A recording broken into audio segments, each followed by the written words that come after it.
À chaque nouvelle génération, c'est la même question. Quelle est la console la plus puissante? À une époque, ça jouait entre Nintendo et Sega.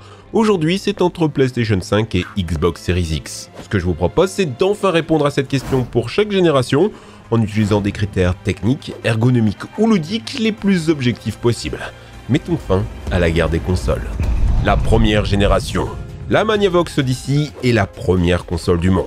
On peut pas dire que c'était un monstre de puissance, fallait coller des autocollants sur la télé pour faire les décors, tu t'amusais littéralement à bouger des lumières. Tout change en 1976 avec l'arrivée des premières consoles à puce électronique. Problème, ça va rendre la copie extrêmement facile. Dites-vous que la première génération, c'est plus de 900 consoles, quasi toutes des clones de jeux de tennis. Même Nintendo s'y mettra en sortant sa première monture, la Color TV Game. Et c'est le succès, 3 millions de ventes. Ses concurrents Magnavox Odyssey ou Coleco Telstar sont loin derrière, et ce même technologiquement. En même temps, Nintendo ont fait la dernière console de cette première génération, car en 1977, c'est le premier crash du jeu vidéo. Le marché est saturé. En même temps, fallait s'y attendre avec 900 consoles différentes. Technologiquement aussi, la deuxième génération est déjà là, dotée de microprocesseurs et proposant des jeux sur cartouche. Avant, tout était intégré dans la console. La deuxième génération. Voici le premier jeu Mario. Vous pensiez que c'était Super Mario Bros, mais non, hein, c'était juste Mario Bros. Et ça n'a pas cartonné. D'ailleurs, c'était pas une exclu Nintendo, c'est sorti sur presque tous les supports à la mode de l'époque. Le plus gros succès de cette génération, c'est clairement l'Atari 2600. 30 millions d'unités vendues, ses concurrents sont loin derrière. À l'époque, les consoles étaient déjà 8 bits, 10 ans avant la NES. C'est aussi à cette époque que commence la vraie compétition sur la puissance. Ce que vous voyez, c'est probablement le premier coup de canon de la grande guerre des consoles, l'Intellivision comparant ses graphismes avec l'Atari. Et c'est vrai qu'avec ses 16 bits, c'était le monstre de puissance de l'époque. Mais voilà, Atari les rattrapera avec l'Atari 5200, ça c'est Pac-Man sur Atari 2600, ça c'est sur Intellivision, et ça c'est sur 5200. Atari finira malheureusement par se faire dépasser par la ColecoVision, un simple coup d'œil à Donkey Kong pour s'en convaincre. ColecoVision est le grand gagnant de la puissance. Même si, disons-le, ça n'a pas beaucoup de sens de comparer la puissance de console 8 bits préhistorique, parce que tout est encore très artisanal. Par exemple, la ColecoVision n'avait rien dans son électronique pour faire des scrollings ou pour détecter les collisions. Atari, si. Les consoles d'Atari pouvaient afficher beaucoup moins d'éléments, certes, mais les programmeurs malins pouvaient se débrouiller en les faisant clignoter très rapidement, ce qui permettait de donner l'illusion d'avoir beaucoup de choses à l'écran. C'était l'époque où la puissance d'un jeu dépendait beaucoup des astuces des développeurs. La génération 8 bits. En 1983, le marché est inondé de mauvais jeux. Le public, les magasins et les investisseurs finissent par se révolter, et c'est le grand crash du jeu vidéo. Un à un, les studios ferment. Une à une, les consoles disparaissent. C'est cette année qu'a choisi Nintendo pour lancer sa Famicom, la dernière survivante. Le truc, c'est qu'elle était même pas la plus puissante de cette époque.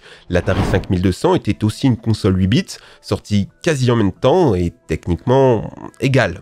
Mais ça, c'est seulement sur papier. La NES avait plein d'innovations, un système de sprite permettant d'afficher des objets beaucoup plus beaux et nombreux, un processeur graphique, des puces sonores mélodiques et les premières manettes d'iPad inventées par Nintendo. On sort enfin de la grande époque des joysticks. La NES a été pensée pour les joueurs, oui, mais aussi pour que les développeurs de jeux aient tous les outils afin d'exprimer leur créativité.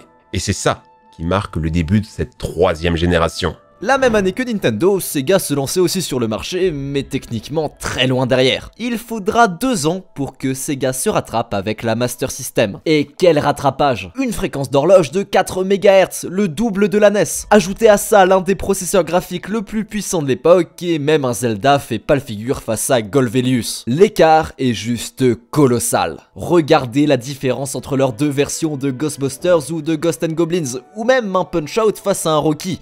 On est presque sur une génération d'écart. Si Sega a gagné la guerre de la puissance, ce ne sera pas celle des ventes. Nintendo a beaucoup plus de très bons jeux, des licences fortes et un système d'exclusivité, faisant de cette console la grande gagnante de cette époque. La génération 16 bits. La première console 16 bits de l'histoire sera celle de NEC, la PC Engine. Tout le monde l'a oublié, mais à l'époque, il y avait un vrai engouement, avec 11 millions de ventes et des graphismes proches de l'arcade. Un succès uniquement japonais, car quelques mois après le lancement de la NEC, la Mega Drive de Sega arrive et va submerger le marché mondial. Une vraie console 16 bits, l'arrivée de la parallaxe, une vitesse de défilement incroyable et plus de 400 sprites qui peuvent s'afficher à l'écran. Même Nintendo est pris par surprise et il leur faudra 2 ans pour réagir. 2 ans pendant lesquels NEC et Sega seront seuls concurrents. Ça prendra fin le 21 novembre 1990 à l'arrivée de la Super Nintendo. La guerre entre Sonic et Mario pouvait commencer. Nintendo vendra 50 millions de consoles, Sega 35. Mais aux États-Unis, c'est quasiment une égalité. 30 ans plus tard, le débat fait toujours rage. Quelle était la meilleure console? Quelle était la plus puissante? Vous allez voir, c'est pas si évident à départager. Déjà, on parle de philosophies totalement opposées qui s'affrontent. Nintendo cherche à conquérir un public familial, alors que Sega mise tout sur le public gamer. Je suis un putain de geek, je suis un nerd. Pour la technique pure. Niveau processeur, avantage Mega Drive. Niveau mémoire, avantage Super NES. C'est donc sur le terrain de la carte graphique que la différence va se faire. Mega Drive se vantait d'avoir le Blast Processing qui permettait de calculer les pixels avant qu'ils n'apparaissent à l'écran, ce qui permettait les scrolling ultra rapides de Sonic. Sur ce portage pirate, la Super Nintendo est obligée de resserrer le cadre. Côté Nintendo, la supériorité est absolue en fait. Plus de sprites et de couleurs à l'écran, une résolution plus élevée et surtout la puce Super FX et le mode 7 qui permettait d'afficher une simili 3D très impressionnante pour l'époque. Il suffit de regarder ce portage pirate de F-Zero sur Mega Drive pour comprendre la supériorité graphique de la Super NES. S'il a pu exister des jeux plus beaux sur Mega Drive que son concurrent, c'est entièrement à cause des différents studios de développement qui ont mis plus ou moins d'efforts dans leurs jeux respectifs. Pourtant, cette guerre aura fait oublier que le grand gagnant de la puissance à l'époque, c'est la Neo Geo. Son microprocesseur était tellement puissant que Steve Jobs l'utilisait dans ses ordinateurs, qu'on faisait des avions et des fusées spatiales avec. Le hic? Le prix. L'équivalent de 2000 € pour une console et 2 jeux. La Neo Geo était vraiment considérée comme la Rolls-Royce des consoles. Un monstre de puissance qui ne se vendra qu'à 1 million d'exemplaires. La génération 32 et 64 bits. Ça y est, c'est dans cette génération qu'arrive la vraie 3D. Le CD aussi, qui à l'époque avait des capacités de stockage démentielles, 650 mégas pour un CD, 4 mégas pour une cartouche SNES. Il y a juste 160 fois plus de place. Qui dit nouvelle technologie, dit nouveaux concurrents, Apple, Fujitsu, Commodore, NEC, tous vont échouer. Le plus gros carnage, ça reste encore une fois Atari. On les pensait morts avec le crash du jeu vidéo, ils reviennent avec une console 64 bits. Du jamais vu. Sauf que ça sera un bide. Très peu de jeux, des bugs qui font planter le microprocesseur, et on découvrira qu'en réalité, c'était juste une console 32 bits un peu boostée. Parallèlement, Nintendo et Sega sont aussi à la ramasse, leurs consoles 16 bits se vendent encore très bien, alors au lieu de tout changer, on va sortir des add-ons et des accessoires. Sega sort la 32X et le Sega CD, tandis que Nintendo avait comme projet de s'associer avec Sony pour faire à peu près la même chose. Bon, c'était clairement pas la bonne stratégie. Ceux qui auront tout compris, c'est Sony avec leur PlayStation sortie Noël 94. L'architecture de la PlayStation est faite pour la 3D, point final. A contrario, Sega avec Saturn a beau ressembler à la PlayStation, dans l'électronique, c'est une catastrophe. Elle ne possédait aucun composant dédié au rendu 3D. C'était un cauchemar pour programmeurs. Ce que vous voyez, c'est de la fausse 3D. Il suffit de regarder le sol sur Sega Rally pour le comprendre. Du côté de Nintendo, on est encore sur presque 2 ans de retard. Mais cette fois-ci, ils ont compris la leçon et ils misent tout sur la puissance. Une architecture 64 bits, 2 fois plus de polygones secondes, de mémoire et de vitesse d'horloge. Sur papier, la PlayStation est terrassée. Dans les faits, ouais, Zelda Majora's Mask est incontestablement supérieur à n'importe quel jeu PS1, mais pour la plupart des jeux, c'est pas si visible. L'aliasing est certes omniprésent, mais le lissage de la Nintendo 64, c'est perdre un charme, une patte graphique. Ce qui a vraiment donné le coup de grâce à Nintendo, c'est le maintien de la cartouche. Il y avait 10 fois moins de stockage qu'un CD-ROM, et c'était 60% plus cher. Résultat, moins de temps de chargement certes, mais des graphismes compressés, pas de cinématique et pas de jeu trop long. Si Final Fantasy VII n'est jamais sorti sur Nintendo 64, c'est qu'il aura fallu une bonne douzaine de cartouches pour le faire tenir. Qui aurait coûté l'équivalent de 1500 € le jeu neuf. Nintendo 64, monstre de puissance, certes, mais colosse au pied d'argile. La génération 128 bits.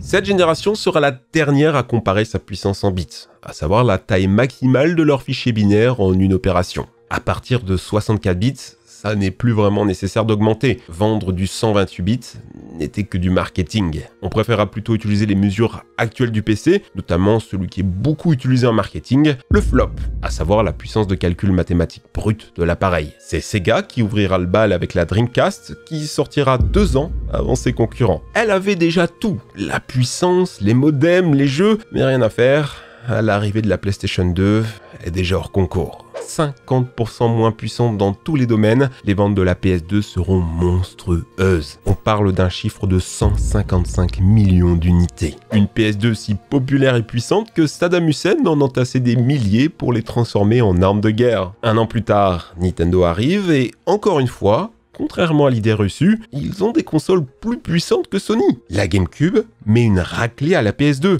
et même en jeu, ça se voit.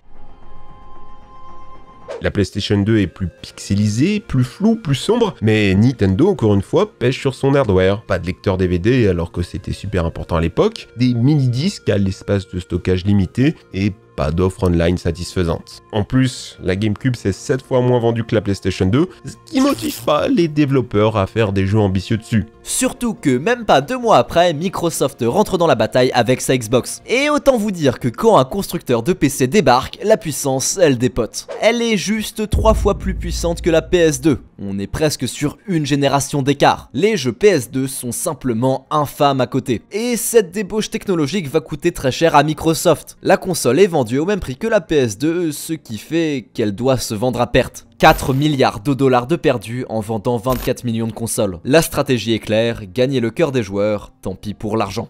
La 7ème génération. Même pas 4 ans après la sortie de la Xbox, Microsoft démarre très fort la génération avec la Xbox 360. Elle est juste 33 fois plus puissante que sa grande sœur. La PlayStation 3 égalera à peine ses performances.